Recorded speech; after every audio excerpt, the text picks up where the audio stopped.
Chapitre 156. À Bosra.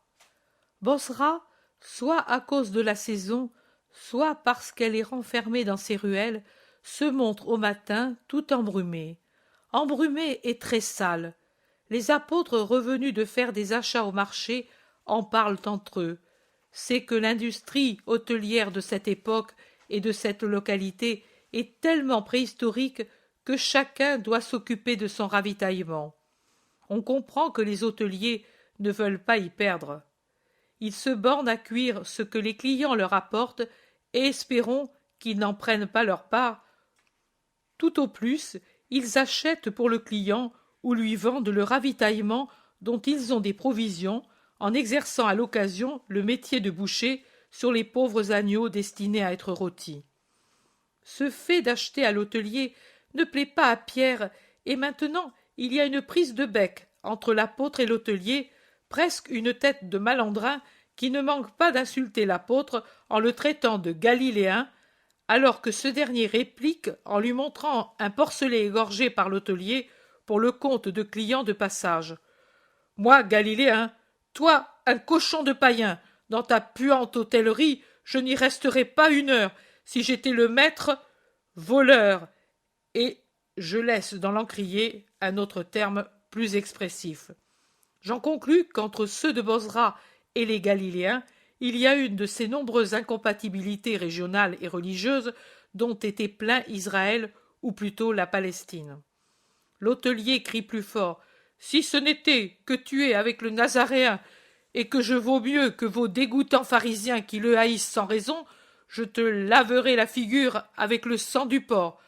Comme cela, tu devrais débarrasser le plancher et aller te laver. Mais je le respecte, lui, dont la puissance est certaine. Et je te dis qu'avec toutes vos histoires, vous êtes des pécheurs.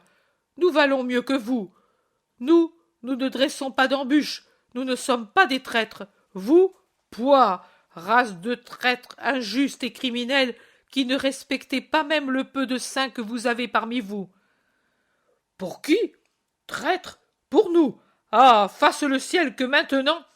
Pierre est furieux et il est sur le point d'en venir aux mains alors que son frère et Jacques le retiennent et que Simon le Zélote s'interpose avec Matthieu.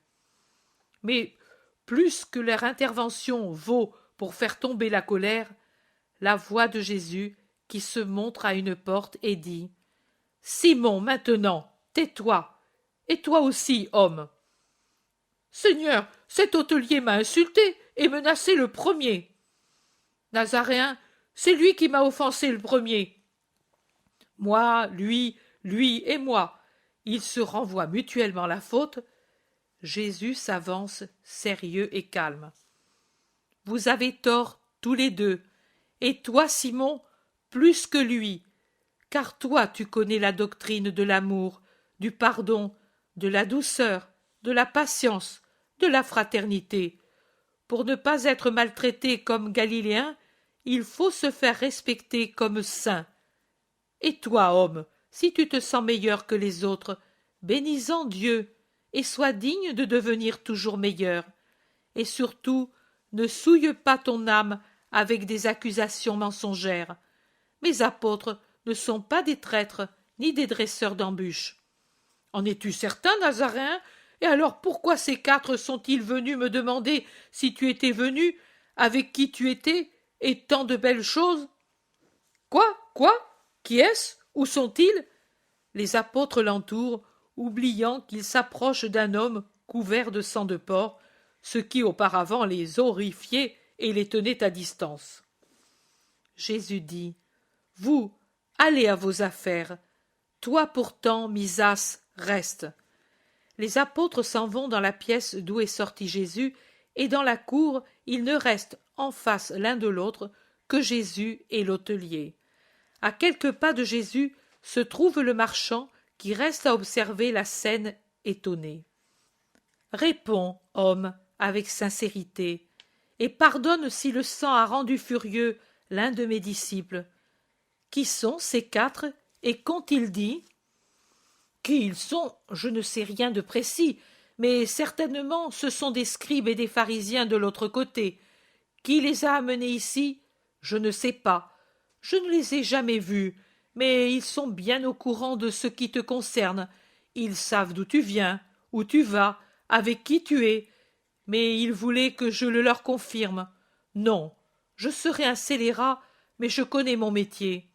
Moi, je ne connais personne, je ne vois rien, je ne sais rien. Pour les autres, bien entendu, car pour moi, je sais tout. Mais pourquoi dois-je dire aux autres ce que je sais, et en particulier à ces hypocrites? Un ribot, moi? Oui, à l'occasion, je rends service aux voleurs. Tu le sais très bien, mais je ne saurais voler ou tenter de te voler la liberté, l'honneur, la vie. Et eux, je ne suis plus Phara de Ptolémée, si ce n'est pas vrai ce que je dis. Eux te pistent pour te faire du mal. Et qui les envoie? Peut-être quelqu'un de la Pérée ou de la Décapole, peut-être quelqu'un de la Traconitide ou de la Golanitide ou de l'Oranitide. Non, nous, ou bien nous ne te connaissons pas, ou bien, si nous te connaissons, nous te respectons comme un juste, si nous ne croyons en toi comme un saint. Qui alors les a envoyés? Quelqu'un de ton côté, et peut-être un de tes amis, car ils savent trop de choses, trop de choses, trop. Misas dit: être renseigné sur ma caravane, c'est facile. L'hôtelier répond: non, marchand, pas sur toi, mais sur les autres qui sont avec Jésus. Moi, je ne sais pas, et je ne veux pas savoir. Je ne vois pas, et je ne veux pas voir. Pourtant, je te dis, si tu te sais coupable, tu dois remédier. Si tu te sais trahi, tu dois pourvoir. Jésus dit: pas de coupable, homme, pas de trahison. Il y a seulement qu'Israël ne me comprend pas. Mais comment me connais-tu? Par un garnement qui faisait parler de lui à Bosra et à Arbela. Ici, parce qu'il venait accomplir ses péchés, là-bas, parce qu'il déshonorait sa famille. Et puis, il s'est converti, il est devenu plus honnête qu'injuste, et maintenant, il est passé avec tes disciples, disciple lui aussi, et il t'attend à Arbela pour t'honorer avec son père et sa mère. Et il raconte à tout le monde que tu as changé son cœur à la prière de sa mère. Philippe de Jacob, si jamais cette région devient sainte, il aura le mérite de l'avoir sanctifiée, et si à Bosra il y a quelqu'un qui croit en toi, c'est grâce à lui. Où sont maintenant les scribes venus ici? Je ne sais pas. Ils s'en sont allés parce que je leur ai dit qu'il n'y avait pas de place pour eux. J'avais de la place, mais je ne voulais pas loger les serpents à côté de la colombe. Ils sont dans la région, c'est certain. Fais attention. Je te remercie, homme. Comment t'appelles-tu? Phara. J'ai fait mon devoir. Souviens-toi de moi. Oui, et toi, souviens-toi de Dieu et pardonne à mon Simon. Le grand amour qu'il me porte l'aveugle parfois. Rien de mal, je l'ai offensé moi aussi, mais cela fait mal de s'entendre insulter. Toi, tu n'insultes pas. Jésus soupire, puis il dit: veux-tu aider le Nazaréen? Si je puis. Je parlerai volontiers de cette cour. Je te laisserai parler. Quand? Entre la 6e et la 9e heure. Va tranquillement où tu veux. Bosra saura que tu parles. Moi, j'y pense. Dieu t'en récompense. Et Jésus lui fait un sourire qui est déjà une récompense. Puis il se dirige vers la pièce où il était d'abord. Alexandre Misas lui dit: maître, souris-moi aussi de cette manière. Je vais moi aussi dire aux habitants de venir écouter la bonté qui parle. J'en connais beaucoup. Adieu. À toi aussi, que Dieu te donne la récompense. Et Jésus lui sourit. Il entre dans la pièce. Les femmes sont autour de Marie, qui a le visage attristé et qui se lève tout de suite en allant vers son fils. Elle ne parle pas, mais tout en elle est interrogation. Jésus lui sourit et lui répond en disant à tous: rendez-vous libre pour la 6e heure. Ensuite, je parlerai ici à la foule. En attendant, allez, sauf Simon-Pierre, Jean et Hermasté, annoncez-moi et faites beaucoup d'aumônes. Les apôtres s'en vont. Pierre s'approche lentement de Jésus qui est près des femmes et il demande « Pourquoi pas moi ?» Quand on est trop impulsif, on reste à la maison. Simon, Simon, quand donc sauras-tu exercer la charité envers le prochain? Pour le moment, c'est une flamme allumée, mais uniquement pour moi. C'est une lame droite et raide, mais seulement pour moi.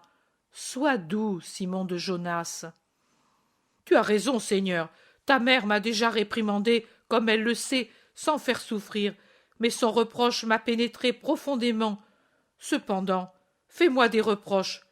Toi aussi, mais ensuite, ne me regarde plus avec cet air triste. Sois bon, sois bon. Saint-Ika, je voudrais te parler en particulier. Monte sur la terrasse.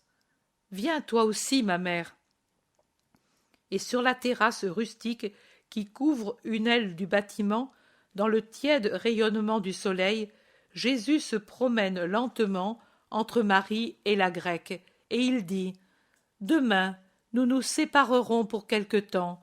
Près d'Arbela, vous, les femmes, accompagnées par Jean d'Andorre, vous irez vers la mer de Galilée, en continuant ensemble jusqu'à Nazareth. Mais, pour ne pas vous envoyer seul avec un homme un peu maladroit, je vous ferai accompagner par mes frères et par Simon-Pierre. Je prévois qu'il y aura des répugnances pour cette séparation, mais l'obéissance est la vertu du juste. Comme vous passez par le territoire que Chouza est chargé de surveiller au nom d'Hérode, Jeanne pourra avoir une escorte pour le reste de la route. Alors, vous renverrez les fils d'Alphée et Simon-Pierre. Mais voici pourquoi je t'ai demandé de monter ici. Je veux te dire, Saint-Ika, que j'ai décidé pour toi un séjour dans la maison de ma mère. Elle le sait déjà. Avec toi, il y aura Jean d'Andorre et Margiam. Soyez-y de bon cœur, en vous formant toujours plus à la sagesse.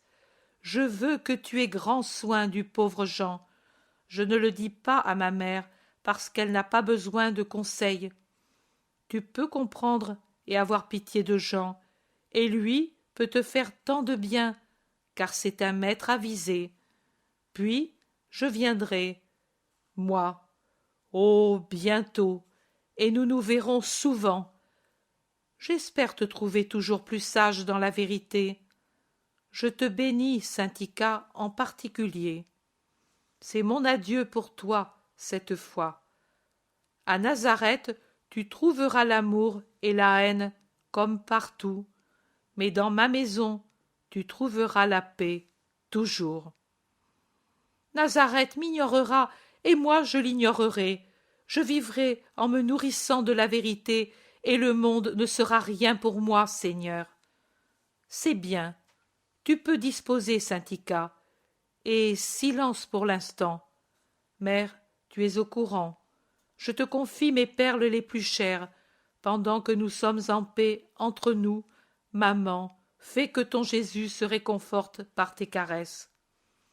Que de haine, mon fils, que d'amour, que d'amertume, Jésus bien-aimé, que de douceur, que d'incompréhension, mon fils, que de compréhension, maman. Ô mon trésor, fils chéri, maman, joie de Dieu et la mienne, maman.